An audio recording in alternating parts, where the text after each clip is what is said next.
இந்த விரிவான அலசலுக்கு உங்களை வரவேற்கிறோம். இப்போ நாம வழக்கமா ஒரு பில்டிங் பிளானையோ இல்ல ஒரு கார் டிசைனையோ பார்க்கும்போது அது எப்படி இருக்கும்? அது ஒரு முடிவடைஞ்ச உயிரில்லாத ஒரு படம் மாதிரி தான் இருக்கும் இல்லையா? ஆமா, கரெக்ட்.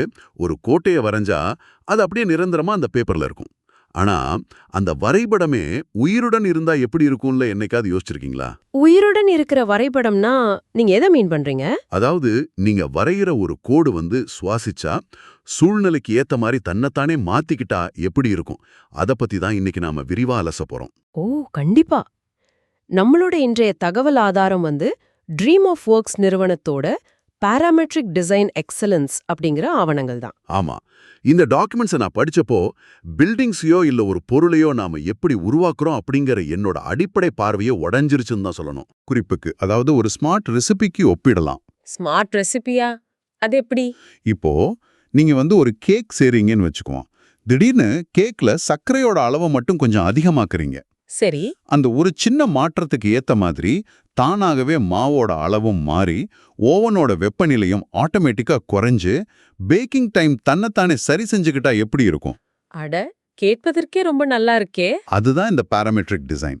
வழக்கமா ஒவ்வொரு கோட்டையும் கஷ்டப்பட்டு கையால வரையறதுக்கு பதிலா நாம சில விதிகளை, அதாவது ரூல்ஸை மட்டும் உருவாக்குறோம். சூப்பர். அந்த விதிகளோட அடிப்படையில டிசைன் அதுவாகவே உருவாகுது. அந்த கேக் உதாரணத்தை அப்படியே நம்ம கட்டிடக்கலைக்கு மாத்தி பார்ப்போம். மாத்தி பார்த்தா எப்படி இருக்கும்? இங்க மாவு, சர்க்கரை அப்படிங்கறதுக்கு பதிலா நாம வடிவியலையும் தர்க்கத்தையும் பயன்படுத்துறோம். அதாவது ஜியாமெட்ரி அண்ட் லாஜிக். ஓஹோ, ஜியாமெட்ரி அண்ட் லாஜிக். சரி, இதுக்கு என்னென்ன டூல்ஸ் யூஸ் பண்றாங்க? ட்ரீம் ஆஃப் ஒர்க்ஸ் ஆவணங்கள்ல பாத்தீங்கன்னா ரைனோ மற்றும் கிராஸ் ஹாப்பர் அப்படிங்கிற 2 சாஃப்ட்வேர்களோட இணைவை பத்தி ரொம்ப விரிவா சொல்லியிருக்காங்க. ரைனோ, கிராஸ் ஹாப்பர், பேரே ரொம்ப வித்தியாசமா இருக்கே. ஆமா. இப்ப வழக்கமா நம்ம பயன்படுத்துற டிசைன் சாஃப்ட்வேர்கள் எல்லாம் பாத்தீங்கன்னா நேரான சுவர்கள், செவ்வக வடிவங்கள், அப்புறம் சரியா 90 டிகிரி மூலைகள் இருக்கிற பில்டிங்ஸ்க்கு தான் செட் ஆகும். ஆனா நிஜத்துல, குறிப்பா இயற்கையில அந்த மாதிரி நேர்கோடுகள் ரொம்ப கம்மி தானே? ரொம்ப கம்மி. ஒரு நவீன மியூசியத்தையோ இல்ல ஒரு பெரிய இன்டர்நேஷனல் ஏர்போர்ட்டையோ நீங்க கற்பனை செஞ்சு பாருங்க. ஆமா, அதோட கூரையெல்லாம் பார்த்தா காத்துல பறக்கிற துணி மாதிரி வளைஞ்சு நெளிஞ்சிருக்கும். கரெக்ட். அந்த மாதிரி ரொம்ப சிக்கலான நர்ப்ஸ் வடிவங்களை, அதாவது நர்ப்ஸ்னா கணித ரீதியா ரொம்ப துல்லியமான வளைவுகள்னு அர்த்தம். அதை உருவாக்குறதுக்கு இந்த ரைனோ சாஃப்ட்வேர் ரொம்பவே யூஸ் ஆகுது.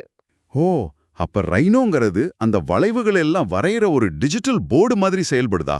சரியா சொன்னீங்க. ஆனா இது வெறும் கற்பனை வரைபடம் கிடையாது. அந்த ஒவ்வொரு வளைவுக்கு பின்னாலையும் ரொம்ப ஸ்ட்ராங்கான ஒரு கணித கட்டமைப்பு இருக்கு. சரி, ரைனோவை டிஜிட்டல் போர்டுன்னு வச்சுக்கலாம். ஆனா இந்த டாக்குமெண்ட்ஸ்ல கிராஸ் ஹாப்பர்னு ஒரு டூலை பத்தி நிறைய பேசுறாங்களே. ஆமா, கிராஸ் ஹாப்பர் ரொம்ப முக்கியமான ஒரு டூல். அதை ஒரு விஷுவல் ஸ்கிரிப்டிங் கருவின்னு சொல்றாங்க. டேட்டாவை வச்சு இயங்குற மூளைன்னு சொல்றாங்க. அது எப்படி இந்த ரைனோ போர்டோட சேருது? இப்போ ரைனோ வரைபலகை அப்படின்னா கிராஸ் ஹாப்பர் தான் அதை இயக்குற மூளை. நீங்க மவுஸை வச்சு ஒவ்வொரு கோடா வரையறது பதிலா டேட்டாவை இன்புட்டா கொடுக்கறீங்க. டேட்டாவை இன்புட்டா கொடுக்கறதுனா எப்படி? ஒரு உதாரணம் சொல்ல முடியுமா? இப்ப இந்த கட்டிடம் 50 மாடிகளை கொண்டிருக்கணும். ஒவ்வொரு மாடியும் அதுக்கு கீழே இருக்கிற மாடியை விட சரியா 2 டிகிரி சுழலணும் அப்படின்னு ஒரு கண்டிஷன் கொடுக்கறீங்க. ஓகே. அதே சமயம் கட்டிடத்தோட நடுவுல ஒரு வெற்றிடம் சுருள் வடிவத்துல போகணும். இந்த மாதிரி விதிகளை நீங்க தரவுகளா கொடுக்கறீங்க. இங்க நீங்க கோடுகளை வரையல, லாஜிக்கை எழுதுறீங்க. ஆட. இதத்தான் விஷுவல் ஸ்கிரிப்டிங்னு சொல்றாங்க. சாதாரணமா ஒரு சாஃப்ட்வேர்ல இந்த மாதிரி ஒரு டிசைனை செஞ்சு பார்க்க மாசக்கணக்குல ஆகும். ஆனா இதுல ரொம்ப சீக்கிரமா முடிஞ்சிருமா? ஆமா, டிசைன் எக்ஸ்ப்ளோரேஷனை 10 மடங்கு வேகமா செய்ய முடியும். ஒரு பாராமீட்டர், அதாவது ஒரு அளவீட்டை நீங்க மாத்துனா ஒட்டுமொத்த டிசைனும் அந்த செகண்டே மாறிடும். ஒரு நிமிஷம். இதெல்லாம் கேட்கறதுக்கு ரொம்பவே சிக்கலான ஒரு வழிமுறை மாதிரி எனக்கு தோணுது. சிக்கலா தோணுதா? ஏன் அப்படி சொல்றீங்க? இல்ல, நேரா கையால வரைஞ்சிட்டு போயிடலாமே. இல்லனா சாதாரண 3D சாஃப்ட்வேர்ல நமக்கு என்ன வேணுமோ அதை டிரா பண்ணிக்கலாமே. எதுக்கு இந்த அல்கோரிதம், டேட்டா, லாஜிக்னு சொல்லி டிசைன் பண்றத இவ்ளோ கஷ்டமாக்கணும்? எனக்கு இது தேவையில்லாம ஒரு ஈஸியான வேலையை சுத்தி வளைச்சு செய்ற மாதிரி படுது. நீங்க சொல்றது நியாயமான கேள்விதான்.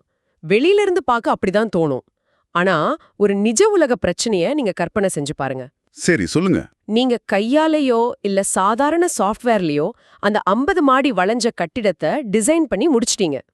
ஒவ்வொரு மாடிக்கும் ஒரு ஆங்கிள், ஒவ்வொரு ஜன்னலுக்கும் ஒரு சைஸ்னு ரொம்ப துல்லியமா கணக்கு போட்டு வரைஞ்சிட்டீங்க. அப்பா நினைக்கும் போதே ரொம்ப கஷ்டமான வேலையா இருக்கு. சரி வரைஞ்சிட்டேன். அப்புறம் இப்போ உங்க கிளையண்ட் வராரு. வந்துட்டு டிசைன் ரொம்ப அற்புதமா இருக்கு, ஆனா ஒரு சின்ன மாற்றம். ஓ கிளைண்ட்ஸ்னாலே இந்த சின்ன மாற்றம் சொல்றது சகஜம் தானே. ஆமா, இந்த கட்டிடத்தோட உயரத்தை மட்டும் இன்னும் ஒரு 10 அடி எக்ஸ்ட்ராவா கூட்ட முடியுமா அப்படின்னு ரொம்ப சாதாரணமா கேக்குறாரு. அவ்வளவுதானா, முடிஞ்சது கதை. ஏன் அப்படி சொல்றீங்க? இந்த உயரம் மாறினா வளைவோட விகிதம் மாறும், வளைம்பு மாறினா அந்த ஒவ்வொரு கண்ணாடி கதவோட அளவும் மாறிடுமே. கரெக்ட், அதான் பிரச்சனை. ஒரு சின்ன மாற்றம் ஒரு சங்கிலி தொடர் மாதிரி ஒட்டுமொத்த டிசைனையுமே காலி பண்ணிடுமே. நான் மறுபடியும் முதல்ல இருந்து ஒவ்வொரு மாடியா கணக்கு போட்டு வரையணும். இதுக்கு பல வாரங்கள் இல்ல, மாச கணக்குல கூட ஆகுமே. இங்கதான் சார் நாம சிக்கலான விஷயங்களை எளிமையாக்குறோம். ம். இந்த சங்கிலி தொடர் மாற்றங்களை தான் கிராஸ் ஹாப்பர் நொடி பொழுதுல செய்து முடிக்குது. அப்படியா? அந்த உயரம் மாறுறத அதுவே அட்ஜஸ்ட் பண்ணிக்குமா? கண்டிப்பா. அந்த உயரம் அப்படிங்கிற அளவிட மட்டும் நீங்க 50ல இருந்து 60ன்னு மாத்தினா போதும். அந்த அல்காரிதம் என்ன செய்யும் தெரியுமா? என்ன செய்யும்? அடுத்த 3 செகண்ட்ல ஒட்டுமொத்த பில்டிங்கோட வளைவுகள், மாடிகளோட சுழற்சி, வெளிப்புற கண்ணாடிகளோட சைஸ், வாவ். அந்த மாடுகளை தாங்குற இரும்பு கம்பிகளோட எடை வரைக்கும் எல்லாத்தையும் ஆட்டோமேட்டிக்கா மறுவடிவமைப்பு செஞ்சிரும். நிஜமாவா? மனுஷங்க பல மாசமா உட்கார்ந்து போடுற கணக்க இது சில செகண்ட்ல முடிச்சிருதா? ஆமா, இதனாலதான் இந்த பாராமெட்ரிக் டிசைன் அப்படிங்கறத ஒரு மேஜிக் மாதிரி பாக்குறாங்க. கஷ்டமான வேலைகளை ரொம்ப ஈஸியாக்கி கொடுக்குது. இது உண்மையிலே ரொம்ப ஆச்சரியமா இருக்கு. ஒரு சின்ன நம்பரை மாத்துனா அந்த டிசைன் உலகமே தன்னைத்தானே மாத்தி அமைச்சுக்குது. இதை விட உங்களை ஆச்சரியப்படுத்தக்கூடிய இன்னொரு விஷயம் இந்த ஆவணத்தோட அடுத்த பகுதியில இருக்கு. அதான் அந்த கம்ப்யூட்டர் அதுவாவே டிசைன் பண்ணுன்னு சொல்லிருக்காங்க. அதை பத்தி தானே சொல்ல வரீங்க? ஆமா, கம்ப்யூட்டர் நாம சொல்றத மட்டும் செய்யறதில்ல, அதுவாகவே சிந்திச்சு எந்த வடிவம் ரொம்ப சிறப்பானதுன்னு அதுவே தேர்ந்தெடுக்குதுன்னு சொல்லிருக்காங்க. இதுக்கு அவங்க எவல்யூஷனரி சால்வர்ஸ், அதாவது பரிணாம தீர்வுகள்னு ஒரு வார்த்தையை யூஸ் பண்றாங்க. இது எப்படி சாத்தியம்? இங்கதான் டெக்னாலஜி இயற்கைய பார்த்து கத்துக்க ஆரம்பிக்குது. கலாபேகோஸ் மற்றும் ஆக்டோபஸ் அப்படிங்கிற டூல்ஸ பத்தி ஆவணத்துல இருக்கு. கலாபேகோஸ், ஆக்டோபஸ், இதெல்லாம் டார்வினோட பரிணாம வளர்ச்சி தொடர்பானது மாதிரி இருக்கு. சரியா புடிச்சிட்டீங்க. பல உயிரினங்கள் தோன்றும், அதுல எந்த உயிரினம் அந்த சூழ்நிலைக்கு தகுதியானதோ அது மட்டும்தான் தப்பி பிழைக்கும், இல்லையா? ஆமா, அதுதான் நேச்சுரல் செலக்ஷன். அதே கான்செப்ட கட்டிடக்கலைக்குள்ள கொண்டு வராங்க. இப்போ உங்களுக்கு ஒரு மிகப்பெரிய ஸ்டேடியம் கட்டணும். அந்த ஸ்டேடியம்குள்ள தூண்களே இருக்கக்கூடாது. தூண்களே இல்லாமையா? ஆமா, அதே சமயம் அந்த பிரம்மாண்டமான மேற்கூரை இடிஞ்சு விழவும் கூடாது. இந்த நிபந்தனையை நீங்க அந்த அல்காரிதம் கிட்ட கொடுக்கறீங்க. கொடுத்தா அந்த கலாபேகோஸ் டூல் என்ன செய்யும்? அதுவாகவே டிசைனை கற்பனை பண்ணி பாக்குமா? எக்ஸாக்ட்லி. அதுவாகவே ஆயிரக்கணக்கான வெவ்வேறான மேற்கூரை வடிவமைப்புகளை உருவாக்கும். ஒவ்வொன்னா உருவாக்கி அதோட வலிமையை செக் பண்ணும். ஓஹோ, பலவீனமான டிசைன்களை எல்லாம் அழிச்சிரும். அதுக்கப்புறம் வலிமையான டிசைன்களோட நல்ல பண்புகளை ஒன்னா சேர்த்து அடுத்த தலைமுறை டிசைன்களை உருவாக்கும். அடேங்கப்பா, இது நிஜமாவே ஒரு பரிணாம வளர்ச்சி மாதிரி தான் இருக்கு. ஆமா, இப்படி பல சுற்றுகள் எவல்யூஷன் நடந்து கடைசியில உங்க நிபந்தனைக்கு ரொம்ப பெர்ஃபெக்ட்டா பொருந்துற மனுஷ மூளைக்கு கூட எட்டாத ஒரு சூப்பரான ஸ்ட்ராங்கான டிசைனை அது உங்களுக்கு கொடுக்கும். ஆனா இது சும்மா ஒரு சீரற்ற முறையில, அதாவது ரேண்டமா நடக்கிற ஒரு விஷயம் கிடையாதுல்ல.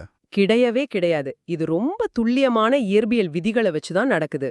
கங்காரு அப்படின்னு ஒரு பிளக்கினை பத்தி டாக்குமெண்ட்ல சொல்லியிருக்காங்க.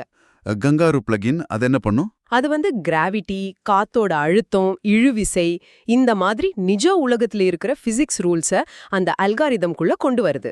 இத படிக்கும்போது எனக்கு ஒரு சிலந்தி வலையோட ஞாபகம் தான் வந்துச்சு. சிலந்தி வலையா? எப்படி கனெக்ட் பண்றீங்க?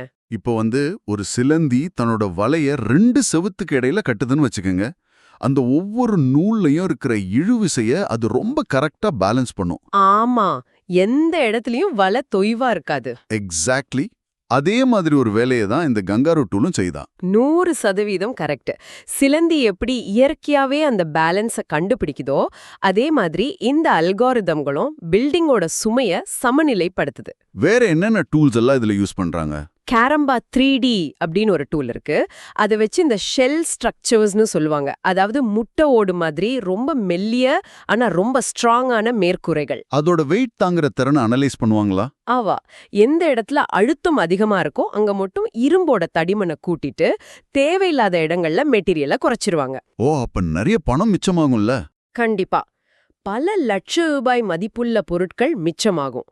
இதுக்காகத்தான் போரோனாய் அப்படிங்கிற இயற்கையான வலைப்பின்னல் அமைப்புகளை இவங்க யூஸ் பண்றாங்க. ஒரு நாய் அமைப்புகள்னா நீங்க தட்டும்பூச்சியோட இறக்கைகளை பாத்திருக்கீங்களா? பாத்திருக்கேன், ரொம்ப மெல்லிசா இருக்குமே. ஆனா காத்துல அது கிழிஞ்சிடுதா? இல்லையே. அந்த இயற்கையான ஜாமெட்ரி தான் ரொம்ப குறைவான பொருட்களை வச்சு அதிக வலிமையை கொடுக்குது.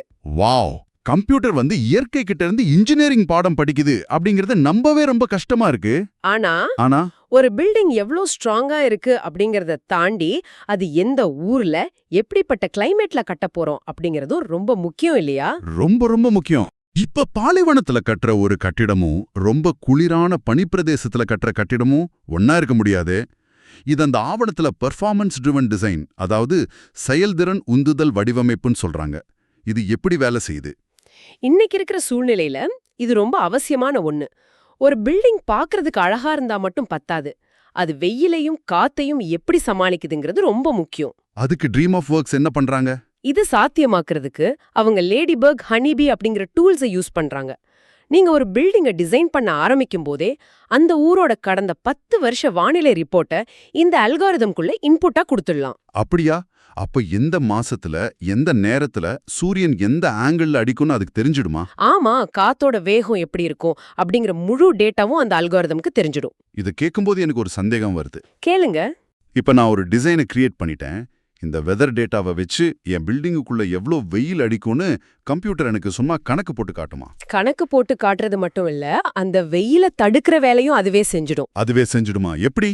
இப்போ ஒரு உதாரணத்துக்கு, பில்டிங்கோட மேற்கு பக்கத்துல சாயங்கால நேர வெயில் ரொம்ப பயங்கரமா அடிக்கும்னு அல்கோரிதம் கண்டுபிடிக்குதுன்னு வைங்க. ஹரி, ஆட்டோமேட்டிக்கா அந்த பக்கத்துல இருக்கிற ஜன்னல்களோட சைஸ் சுருக்கிடும். அதே சமயம் வடக்கு பக்கத்துல இருந்து நல்ல வெளிச்சம் வரும்னா அங்க ஜன்னல்களை பெருசாக்கும். அட, முகப்புல இருக்கிற சன்ஷேட்ஸ் கோணங்களை கூட மாத்துமா? கண்டிப்பா. சூரியனோட நகர்வுக்கு ஏத்த மாதிரி அதையும் டிசைன் பண்ணும். இது மட்டும் இல்ல, சிஎஃப்டி அனாலிசிஸ்னு சொல்ற காற்றியக்கவியலையும் இது கணக்கிடுது. சிஎஃப்டி அனாலிசிஸ்னா காத்து எப்படி அடிக்கும்னு பாக்குறதா? பில்டிங்க சுத்தி எப்படி வளைஞ்சு போகும், எந்த இடத்துல பிரஷர் அதிகமா இருக்கும்னு பில்டிங் கட்டுறதுக்கு முன்னாடியே நம்ம ஸ்கிரீன்ல பாத்துடலாமா? 100% பார்க்கலாம். அதை வச்சு டிசைனையும் ஸ்ட்ராங் பண்ணிக்கலாம். நிஜமாவே இது ஒரு மாயாஜால மாதிரி தான் இருக்கு. நாம எதெல்லாம் சும்மா ஒரு அனுமானத்துல செய்வோமோ அதெல்லாம் இவங்க டேட்டாவா மாத்தி ஜாமெட்ரியோட இணைச்சிடுறாங்க. உண்மைதான். ஆனா இங்க நான் ஒரு ரொம்ப முக்கியமான நடைமுறை சிக்கலை உங்ககிட்ட கேட்க விரும்புறேன். சொல்லுங்க, என்ன சிக்கல்? இப்போ ஸ்கிரீன்ல இந்த வளைவுகள் நெளிவுகள் எல்லாம் பார்க்கறதுக்கு பிரம்மாண்டமா இருக்கும். சூறாவளியா தாங்கும், வெயில தடுக்கும்னு கம்ப்யூட்டர்ல பார்த்து நம்ம ரசிக்கலாம். ஆனா நிஜத்துல இதை எப்படி உற்பத்தி செய்யறது? ஓ, ஃபேப்ரிகேஷன் பத்தி கேக்குறீங்களா? ஆமாங்க, ஒவ்வொரு வளைவும் ஒவ்வொரு அளவீட்டுல இருந்தா அது நிஜத்துல கட்டுற தொழிலாளிகளுக்கு இது ஒரு கெட்ட கனவா மாறிடாதா? இதுக்கான செலவும் பல மடங்கு எகிரிடுமே. நீங்க கேக்குறது ரொம்ப நியாயமான கேள்விதான். பலரும் இந்த டிசைன் மேல வைக்கிற ஒரு பொதுவான விமர்சனமே இதுதான். பேப்பர்ல வரையலாம், ஆனா நிஜத்துல கட்ட முடியாதுன்னு சொல்லுவாங்க. பின்ன அப்படிதானே தோணும். ஆனா பாராமெட்ரிக் டிசைனோட உண்மையான வெற்றியே என்னன்னா, அது ஃபேப்ரிகேஷனுக்கு ரெடியான அவுட்புட்டை நமக்கு கொடுக்கும். ட்ரீம் ஆஃப் ஒர்க்ஸ் நிறுவனம் இதை ரொம்ப துல்லியமா கையாள்றாங்க. ஃபேப்ரிகேஷன் ரெடி அவுட்புட்னா அது எப்படி? ஒரு சிக்கலான வளைஞ்ச 3D வடிவத்தை அப்படியே கட்ட சொல்லி அவங்க யார்கிட்டயும் கொடுக்க மாட்டாங்க. இங்கதான் அன்ரோல் சர்ஃபேசஸ் அப்படிங்கிற ஒரு டெக்னிக் வருது. அன்ரோல்ட் சர்ஃபேசஸ் அப்படின்னா? ஒரு ஆரஞ்சு பழத்தோட தோலை உரிச்சு சமமா விரிச்சு வச்சா எப்படி இருக்கும்? ஃபிளாட்டா இருக்குமே. அதே மாதிரிதான், எவ்ளோ சிக்கலான 3D வளைவா இருந்தாலும் அதை இந்த சாஃப்ட்வேர் ரொம்ப துல்லியமா பிரிச்சு தட்டையான 2D தகடுகளா மாத்திடும். ஓஹோ, அப்படியானா அந்த தட்டையான தகடுகளை நேரடியா ஃபேக்டரிக்கு அனுப்பி வெட்டிடலான்னு சொல்றீங்களா? கரெக்ட். அந்த 2D டிசைனை நேரா CNC மெஷின் அல்லது லேசர் கட்டிங் மெஷினுக்கு அனுப்பிட்டோம்னா முடிஞ்சது. மெஷினுக்கு இது வளைவான வடிவமா சிக்கலான வடிவமெல்லாம் தெரியாது. அதுக்கு தெரிஞ்சதெல்லாம் நம்பர்ஸ் மட்டும்தான். ஆமா, நீங்க சொன்ன அந்த செலவு பிரச்சனைக்கும் இதுல ஒரு அருமையான தீர்வு இருக்கு. அத நெஸ்டிங் ஆப்டிமைசேஷன் அப்படின்னு சொல்றாங்க. நெஸ்டிங் ஆப்டிமைசேஷன், அது எப்படி செலவை குறைக்கும்? ஒரு தையல்காரரை நினைச்சுக்கோங்க. அவர் ஒரு ஷட்டையை தைக்க துணியை வெட்டும்போது என்ன பண்ணுவார்? எந்தெந்த பாகங்களை எங்க வச்சா துணி கொஞ்சமா வீணாகும்னு பார்த்து வெட்டுவார். சரியா சொன்னீங்க. அதே வேலைய ஒரு AI மிஷின் செஞ்சா எப்படி இருக்கும்? ஒரு பெரிய இரும்பு கட்டமைப்புக்காக ஆயிரக்கணக்கான வடிவங்களை வெட்டணும். ஜிக்ஸா பசில் மாதிரி அழகா அடிக்கிடும். வாவ், இதனால நிறைய மெட்டீரியல் வேஸ்ட் ஆகிறது குறையும்ல. பல டன் பொருட்கள் வீணாவது தடுக்கப்பட்டு பல கோடி ரூபாய் மிச்சமாகுது. இது நம்ப முடியாத அளவுக்கு ரொம்ப சிறப்பா இருக்கு. ஸ்கிரீன்ல நாம என்ன கற்பனை செய்றோமோ அதை நிஜத்துல கொண்டு வரதுக்கான அத்தனை நடைமுறை சிக்கல்களையும் இந்த அல்காரிதம்களை சால்வ் பண்ணிடுது. அது மட்டும் இல்ல, இதுல டேட்டா எங்கேயும் காணாம போறதில்ல. ரைனோ இன்சைட் ரெவிட் அப்படிங்கிற டெக்னாலஜி மூலமா இந்த டிசைன்களை நேரடியா பிம் சாஃப்ட்வேர்க்குள்ள கொண்டு போக முடியுது. பிம் சாஃப்ட்வேர்னா பில்டிங் இன்ஃபர்மேஷன் மாடலிங் தானே? ஆமாம். ஒரு மாஸ்டர் பிளான்ல ஆரம்பிச்சு ஒரு மில்லிமீட்டர் சைஸ் திருகாணி வரைக்கும் எல்லாமே ரொம்ப துல்லியமா பதிவு செய்யப்படுது. அப்ப டிசைனர் உருவாக்குற அந்த சிக்கலான வடிவம் எந்த டேட்டா லாஸும் இல்லாம நேரடியா என்ஜினியருக்கும் உற்பத்தியாளருக்கும் போய் சேர்ந்துடுது. கண்டிப்பா இது கட்டுமான துறையில உண்மையிலேயே ஒரு மிகப்பெரிய புரட்சி தான். ரொம்ப அருமையான ஒரு பதிவு. நாம இந்த விரிவான அலசலோட இறுதி பகுதிக்கு வந்துட்டோம். இந்த டேட்டாவெல்லாம் சேர்த்து பார்க்கும்போது உங்களுக்கு என்ன தோணுது? ட்ரீம் ஆஃப் ஒர்க்ஸ் நிறுவனத்தோட இந்த பாராமெட்ரிக் டிசைன் அப்படிங்கறத வெறும் ஒரு டெக்னாலஜின்னு சுருக்கி சொல்லிட முடியாது. இது உண்மையில ஒரு வடிவமைப்பு தத்துவம், அதாவது ஒரு டிசைன் பிலாசபி. நான் 100% ஏத்துக்கிறேன். ஒரு திட்டம் எவ்ளோ சிக்கலா இருந்தாலும் அதுக்கு பின்னாடி ஒரு அறிவார்ந்த அமைப்பு இருக்கணும். ஆமா, அது டேட்டாவுக்கு பதில் சொல்லணும், பிரச்சனைகளுக்கு ஏத்த மாதிரி தன்னை மாத்திக்கணும், அதே சமயம் பார்க்க அழகாவும் நிஜத்துல கட்டக்கூடியதாவும் இருக்கணும். இது எல்லாம் தான் இந்த அல்காரிதம்கள் ரொம்ப ஈஸியா சாத்தியமாக்குது. ஒரு காலத்துல மனுஷங்களால கற்பனை மட்டுமே செய்ய முடிஞ்ச விஷயங்களை இன்னைக்கு கணிதமும் மெஷின்ஸும் நிஜமா மாத்திட்டு இருக்கு. நிச்சயமா. இதை கேட்டுட்டு இருக்கிற உங்களுக்கும் இது மாதிரி சாத்தியமில்லாத டிசைன் தேவைகள் இருக்கலாம். ஒருவேளை நீங்க விண்வெளித்துறையில ஒரு சிக்கலான பாகத்தை டிசைன் பண்ணலாம், இல்ல வாகனத்துறையில ஒரு புது கார் மாடலை உருவாக்கலாம். ஆமா, இன்டீரியர் டிசைன், இண்டஸ்ட்ரியல் இல்ல லேண்ட்ஸ்கேப்னு எந்த துறையா இருந்தாலும் சரி. உங்க கற்பனையை நிஜமாக்க ட்ரீம் ஆஃப் ஒர்க்ஸ் மாதிரி நிபுணர்களால கண்டிப்பா முடியும். அவங்கள நீங்க +917871666581 அப்படிங்கிற நம்பர்லயோ அல்லது dreamofworks@gmail.com அப்படிங்கிற இமெயிலையும் தொடர்பு கொள்ளலாம். இது வெறும் ஒரு தியரி கிடையாது. அவங்க இத நிஜத்துல செஞ்சுகிட்டு இருக்காங்க. கலைத்திறனும் டேட்டாவும் இணையிற இந்த புள்ளி தான் எதிர்கால வடிவமைப்பிற்கான ஒரு மாஸ்டர் கீ. கரெக்ட். ஆனா இதெல்லாம் பேசும்போது எனக்குள்ள ரொம்ப ஆழமான ஒரு கேள்வி எழும்பதா செய்யுது. என்ன கேள்வி அது? இப்போ கிராஸ் ஹாப்பரும் அல்காரிதம்களும் இயற்கையோட பரிணாமத்தையே பிரதிபலிக்குது. வெயிலையும் காத்தியும் ரொம்ப துல்லியமா கணக்கிட்டு எந்த மனுஷனும் யோசிக்க முடியாத அளவுக்கு மிகச்சிறந்த வலிமையான ஒரு டிசைனை அதுவாவே உருவாக்குது. ஆமாம். அப்படி இருக்கும்போது எதிர்கால டிசைனிங்ல மனுஷனோட உள்ளுணர்வுக்கும் அவனோட கலைத்திறனுக்கும் என்ன வேலை இருக்கும்? ஒரு அல்காரிதம் எல்லாத்தையுமே ரொம்ப கச்சிதமா செஞ்சிடும் அப்படின்னா எங்க கணிதம் முடிஞ்சு மனித ஆன்மா தொடங்குது? நீங்க என்ன நினைக்கிறீங்க? யோசிச்சு பாருங்க.